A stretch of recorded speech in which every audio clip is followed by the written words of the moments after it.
New defensive coordinator Jeff Hafley talked about the need for a middle field safety to make this defense work. The Packers go out and they sign Xavier McKinney to a top of market deal. Case closed?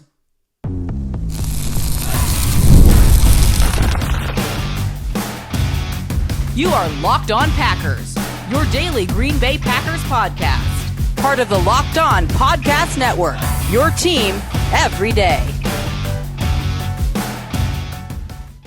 You are Locked On Packers, part of the Locked On Podcast Network, your team every day. I'm Peter Bukowski, and I cover the Packers for The Leap, a newsletter I would love for you to subscribe to. Follow me on Twitter, Peter_Bukowski. Follow the podcast on Twitter, Locked On Packers. Like us on Facebook. Subscribe to the podcast, iTunes, Spotify, Google Podcasts, wherever you find podcasts. You will find Locked On Packers, the #1 Packers podcast on the internet, and the show for fans who know what happened. They want to know why and how. Thanks to everyone who makes Locked On Packers their first listen every day. We hope you like starting your day with us as much as we like starting our day with you. Today's episode brought to you by our friends at Game Time. Download the Game Time app, create an account, and use code LOCKEDONNFL for $20 off your first ticket purchase. Terms apply. It seemed like an obvious fit. Xavier McKinney, Jeff Hafley. Jeff Hafley comes in talking about he wants to play a lot more single high safety. You need that post defender. And so I think there was an assumption made by a lot of Packer fans that was just it, that he was going to play in the middle, and Javon Bullard, who was, a nickel at Georgia, and Evan Williams, who played a lot in the box as a blitzer, Keaton Oladapo profiles more as a dime linebacker, that this was just as easy as, okay, we know what this is going to look like. I don't think that's true. And that's the point. That's the whole point. You don't sign Xavier McKinney to just throw him back and play in the middle of the field, center field, for 60 snaps. That's not the best use of Xavier McKinney. He's a really good slot defender. He's a really good box player. He's a really adept blitzer and run defender when he's put in those positions. His versatility is part of his appeal.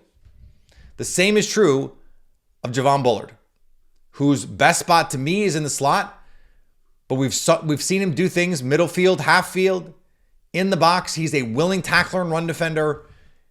If you know where everyone is going to be every snap, a defense like this that wants to play a bunch of single high safety, a lot of cover 3, a lot of cover 1, it's just not going to work. If you know that's what you're getting and who it's going to be and where those guys are going to be every play, it's just going to be too easy to attack. And I'm not just speculating. Kyle Shanahan tore up these defenses. It's why these defenses, these cover 3 Seattle Seahawks defenses, have all but died in the NFL. Robert Saleh, who is Kyle Shanahan's own defensive coordinator at the peak of their combined powers, had to adjust his defense because he was like, well, crap. Like, if Kyle can rip apart my defenses, then these other coaches can too. Then you get Sean McVay, you get Matt LaFleur, all these teams. And the beauty of what this offense is, the Packers offense, the Rams offense, the 49ers offense, the Browns offense, is it can work against so many different kinds of defenses. If you don't have pre and post snap disguise, you don't have a defense. And that's why when you hear Brian Gutekunst say we want these guys to be interchangeable, he's not just paying lip service to the idea of having players who can play multiple positions. Number one, the Packers do this at offensive line, and so we know that they live out this ethos. This is not just a thing you say because in a press conference it sounds cool. But it's actually essential to the way that you're going to play defense. That Javon Bullard can play deep middle if you want or need him to. That Evan Williams, bottled and bond, can play deep middle in a pinch if you need him to. That Keyshawn Nixon, your slot defender, if you want him on a feint to go play deep half, deep middle, I believe he can do that. I don't think it's going to be something he's going to be asked to do a lot, but Once I saw Javon Bullard do it one time at Georgia, I was like, oh my God, that has to be Keyshawn Nixon. You have to do that. You have to try that if you're the Packers. It just doesn't work to have Xavier McKinney try and beat Earl Thomas. And the point of getting someone like Jeff Hafley is that he understands that because he has adapted. He played a certain kind of way in Cleveland with Kyle Shanahan. Then in San Francisco with Chip Kelly, and then again with Kyle Shanahan, they had to play some different kinds of ways. Then he goes to Ohio State. And now all of a sudden, you've got all these dudes. You can play more man coverage. You go to Boston College. Now you don't have the dudes. And the only way to make this all work is to just blitz the bejesus out of your opponents and play a bunch of press man coverage. They're not going to play a bunch of press man in the NFL. They're not going to blitz as much in the NFL. You're not going to use Xavier McKinney like Earl Thomas. He's too good of a slot defender. He's too good of a box player as a run defender. It's just not how this is going to work. And so like Cody Alexander, our pal who's been on the show, The Art of the X, Match Quarters, one of the preeminent voices in media on defense, he wrote a preview about the Packers. And, you know, there were some people that reacted because he was like, oh, Xavier McKinney's probably going to play in the box. And people were like, no, he's the post safety. It's like, well, yes and no. The whole point is that he can do all of these different things. And in fact, if you pay, 15 plus million, 17 million for Xavier McKinney, it can't be to just go patrol in center field. Because yes, he can do that. The where he was best last year, cover 3, cover 1. But it's not just the ways that he is a good player. And if you're a defensive backs coach, you understand not just that premise, but the idea that if I disguise pre-snap and post-snap, and you don't always know where Xavier McKinney is going to be, and you don't know if he's walked up to the line of scrimmage, is he blitzing, or is he going to sink back and all of a sudden he's your single high post safety, or just kidding, it's cover 2, or just kidding, it's quarters, or just kidding, it's robber. Like there's so much you can do with a safety room full of versatile defenders. So yes, when you need a post safety, is he the best one on the team right now? Probably. But because he's so good at all these other things, it would be a disservice to both the player and your defense to only play him that way.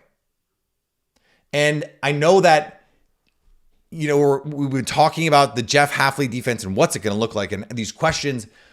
And in the absence of any evidence, we fill the void, we fill that vacuum with our own preconceived notions, our own speculation. Well, he's been talking about needing a post safety.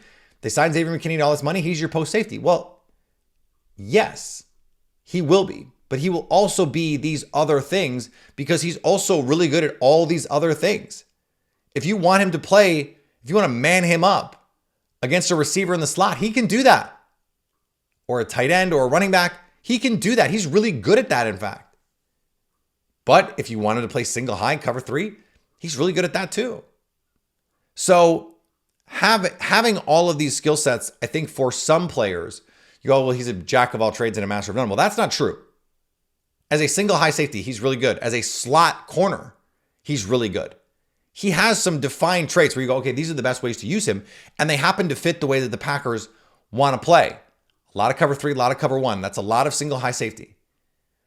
But then you add in Javon Bullard, who can also play single high, who can also play man coverage in the slot, who can also defend the run from the box, who can also play half field safety. And then you add these other 2 safeties who are diverse. You add Anthony Johnson Jr., who is a former corner. What kind of coverage ability can he give you from the slot? What does he look like as a single high safety? Something they didn't do a ton of last year. The disguise, the versatility, that's the point. And I think to have a defensive coordinator who understands that, we think, is also the point. We're going to stay on defense here coming up next on Locked On Packers with some critical decisions that the team has to make. Today's episode brought to you by our friends at Game Time. Game Time makes getting tickets faster and easier. Prices on the Game Time app actually go down the closer it gets to tip-off. With killer last-minute deals, all-in prices, views from your seat, and their lowest price guarantee, Game Time takes the guesswork out of buying tickets. You have last-minute tickets, save up to 60% buying last minute for sports, but they've also got comedy, concerts, theater, and more. Zone deals, you pick the section, Game Time picks the seats for even more savings. So take the guesswork out of buying tickets with Game Time. Download the Game Time app, create an account, and use code LOCKEDONNFL for $20 off your first purchase. Terms apply. Again, create an account and redeem code LOCKEDONNFL for $20 off your first purchase. Download Game Time today. Last minute tickets, the lowest price, guaranteed. We're going to talk about the future of Kenny Clark. We're going to do that in a second, but are you watching Fox Sports or ESPN on your TV all day? Have to turn down the volume with all that shouting? Make the switch to Locked On Sports Today, a free 24/7 sports streaming channel programmed for you every day to bring you the biggest stories without all the screaming. Locked On Sports Today brings you can't-miss analysis, opinions, and news streaming 24/7 on YouTube or the free Amazon Fire TV channels app, part of the Locked On Podcast Network. Your team every day.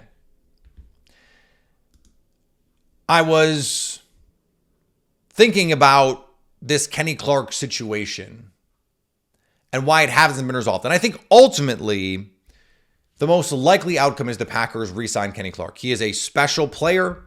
He is someone who has anchored this defense for a long time. He's coming off his best season as a pass rusher, and this defense is perfectly suited to him. But I said this on Twitter the other day over a clip of Karl Brooks being awesome. And he right now is one of those like football hipster, deep film Twitter kinds of guys where everyone's like, wait, have you guys seen Karl Brooks? Like, he's really, really good. He is. And it made me wonder. We're waiting on this Kenny Clark deal. It would actually save the Packers a bunch of money. Now, maybe it is the case that we're just waiting on the Jordan Love deal. And so once that's done, the Kenny Clark deal will get done. But it made me wonder if a team that does not give out third contracts lightly and a team that has invested heavily in the interior defensive line, Devontae Wyatt in the first round, you hit on Karl Brooks. Kobe Wooden's been a nice rotational player. It looks like TJ Slayton is going to take an elevated role this year, take on more of those nose tackle responsibilities. And if you re-sign him, it's going to cost a lot less than re-signing Kenny Clark. You have these other upfield penetrating type defensive tackles. Could the Packers look at Kenny Clark and have Brian Gutekunst say, yes, that Kenny Clark is nice, but we have Kenny Clark at home. And it's Karl Brooks, it's Devontae Wyatt, it's Kobe Wooden, it's TJ Slayton. That the combination of those guys and their ability to get upfield, to create some chaos in the backfield, let Devontae Wyatt finish a pressure one-time challenge. Karl Brooks, I mean, he has some pass rush reps last year that look like Kenny Clark. He's not as complete a player. No one on this team is, and it's really not that close. But is that difference worth $20+ million? That's the question the Packers are asking. Now, I want to make this clear. The Packers can afford to pay Kenny Clark. I would simply pay the really good player you already have and also get all of this production from Karl Brooks and Kobe Wooden and TJ Slayton and whatever else you're able to find in future drafts, right? But that's me. I don't know if Brian Gutekunst and Russ Ball are going to feel the same way because, look, Jordan Love is going to cost them a lot of money. And they're going to have to pay Zach Tom in a year. This team is not going to be cheap forever. So they have some decisions to make. And I feel myself doing this. And I understand there is this, and whenever I hear it, whenever I see it on Twitter, it's very common on social media to be like, well, I wouldn't be surprised if this thing, and what you're really doing is insulating yourself by saying, well, I think this isn't what I would do. I think it's what the Packers could do. And what you really want to say is this is what I think the Packers will do. But you're insulating yourself by saying, I wouldn't be surprised if XYZ happened. I actually kind of would be surprised if the Packers just said, you know what, Kenny Clark, we're good. And so I'm trying to be transparent about my thought process on this. But at the same time, it would not be out of character for the Packers to act this way. I think that's the thing. So while, Kenny Clark is not Aaron Jones in terms of the questions about availability, the position, all those things, and the replaceability, like you can just get running backs. So not wanting to pay Aaron Jones whatever he wanted and setting a hard cap at numbers that, to us from the outside seem like, is this really, especially from like a, hey, Packers perspective, not a, hey, players perspective. Fans love to be pocket watchers and go, for a couple of million, can you just you made a lot of money. Can you just come back? No, I'm not even advocating that part of it. From the Packers standpoint, they set a hard cutoff. It was a much lower number than I think the numbers we thought were in play. And that's where the Packers valued Aaron Jones. I don't think that's what this is. If I had to predict, Kenny Clark will be on this team.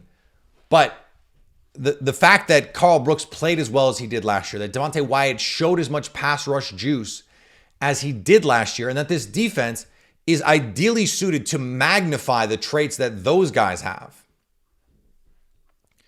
made me at least pause for a second and go, is there something here beyond just waiting on the Jordan Love deal that might be holding this up? Is there something structural about the way that this team is put together? Is there something about not wanting to pay Kenny Clark? Because we haven't gotten the deal yet. Until we get the deal, I'm going to be wondering, why is there no deal? And what is the potential source of reasoning here? We could get tomorrow, we could get a deal. Today, we could get a deal. And of course, we'll talk about it. But that's why this was on my mind, because I was like, okay, what is going on here? What could be going on here? And it just, I got the perfect opportunity to talk about it because of the Karl Brooks thing. Oh, okay, cool. This is something that I can latch onto. And I think Karl Brooks can be a really good player. Can he be Kenny Clark? This is a little bit of the Peter Griffin. Karl Brooks could be anything. He could even be as good as Kenny Clark. And you know how much we've always wanted a Kenny Clark. Well, actually, they already have a Kenny Clark. Just pay him. Just pay Kenny Clark. And then you have Karl Brooks, who's, by the way, under contract still for a couple more years. Devontae Wyatt, who they have to make a decision on that, but you still have a 5th-year option looming. And so I'm not worried about it right now. By the time, if let's say Karl Brooks explodes, you pay Kenny Clark this season, you give yourself a chance that when you have to pay Karl Brooks, it doesn't matter if you have to cut Kenny Clark. At that point, right now, it would matter. And to me, that's the biggest difference. Right now, it would matter to move on from Kenny Clark. In 2 or 3 years, it might not. So let's just game this out. If to do a thing now would be bad, but to do a thing later might be okay, the only way to ensure that you don't have to do it until later is to pay Kenny to do it for a couple more years. Oh my God, we solved it. Pay Kenny Clark. But, would it be shocking if they didn't? No. I want to talk about clutch. because I want to talk about Jordan Love. That's next on Locked On Packers. Today's episode brought to you by our friends at FanDuel. Summertime means baseball. We still have some Stanley Cup playoff action here. The final is on. Can Edmonton come back from down 3-0? Has never happened in basketball, but has happened in hockey.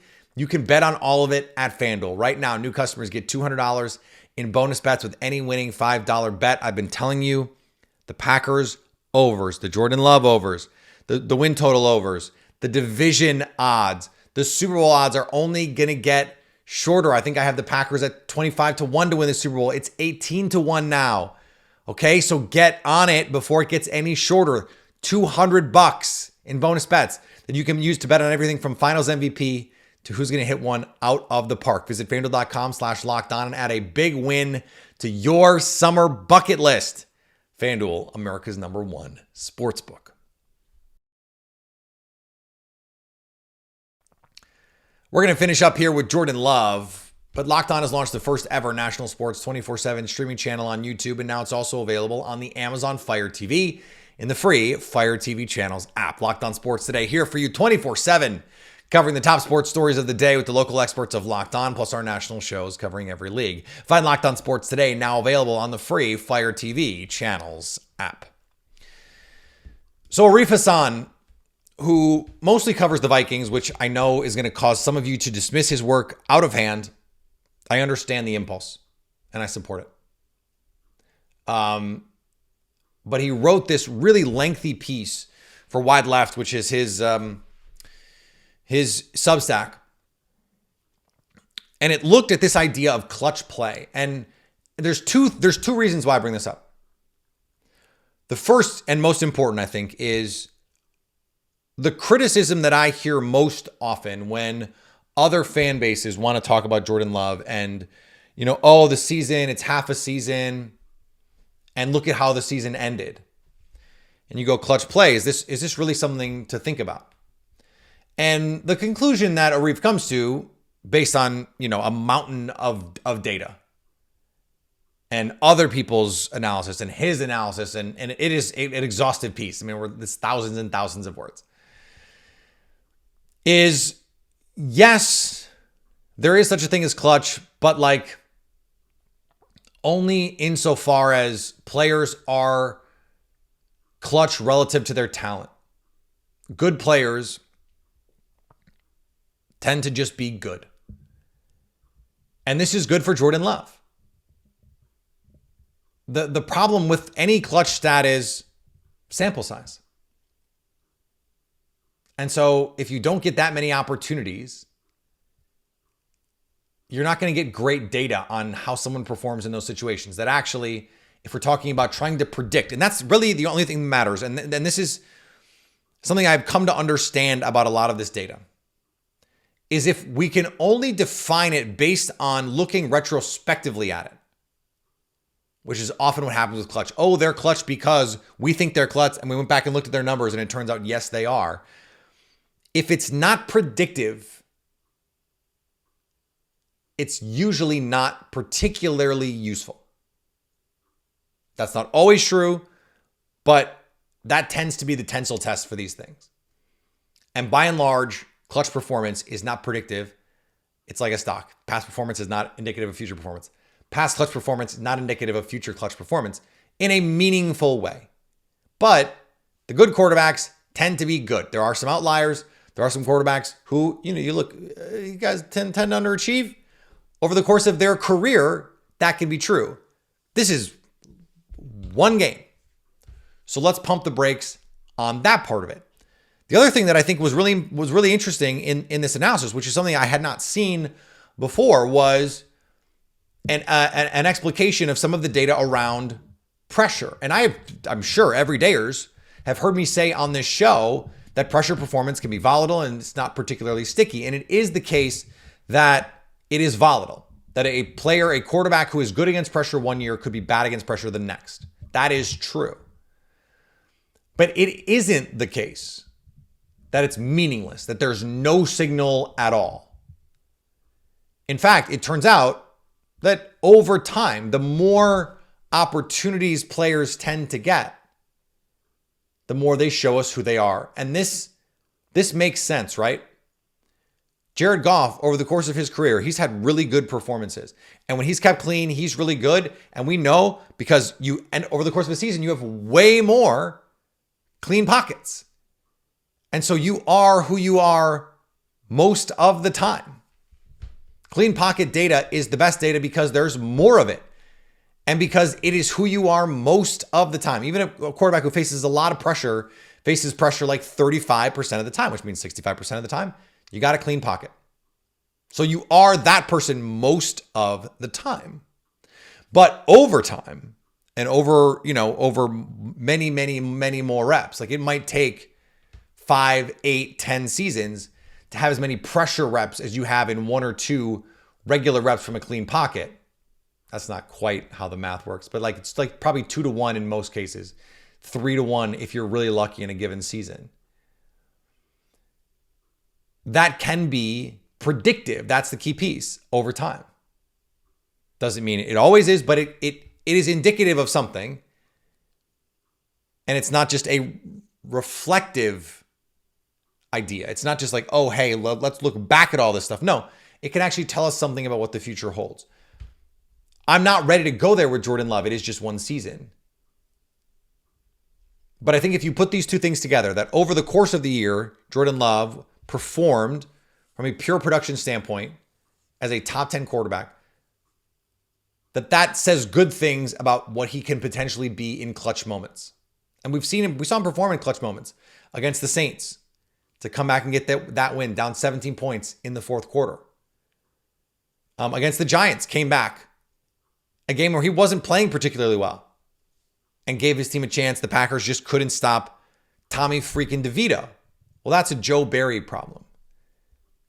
Now, there were also some games late. Denver had a chance to go win it late. Raiders had a chance to go win it late and couldn't. Is that a small sample size problem, or is it indicative of something more? Well, his overall play suggests, for the moment, he's going to be fine there. And at least the information we have so far about how Jordan Love handles pressure tells us in the future, there's at least the start of a basis to claim that he will handle pressure well moving forward. I still don't think there's enough data. I think we need a couple years of data. But again, Jared Goff is one of those examples where we just know the deal with him. If you can pressure him, you can rattle him. That is still true. For as good as he's been with the Lions and as good as Ben Johnson has been as an offensive coordinator, mitigating some of those weaknesses, it is still true. He was one of the worst graded preferred starters last year against pressure. And, this is well into his career now. This is not, he's sometimes this, he's sometimes this. No, he's just always been pretty bad against pressure. It's just who he is. So, the data we have for Jordan Love right now is encouraging. We're going to need more. And speaking of needing more, we're back tomorrow. Always here to give you more. Follow me on Twitter, Peter_Bukowski. Follow the podcast on Twitter, Locked On Packers. Like us on Facebook. Subscribe to the podcast, iTunes, Spotify, Google Podcasts, wherever you find podcasts, you will find Locked On Packers. And anytime you want to come hang out with us over on our YouTube page, on our social medias, Instagram, TikTok, go subscribe there so you can stay Locked On Packers.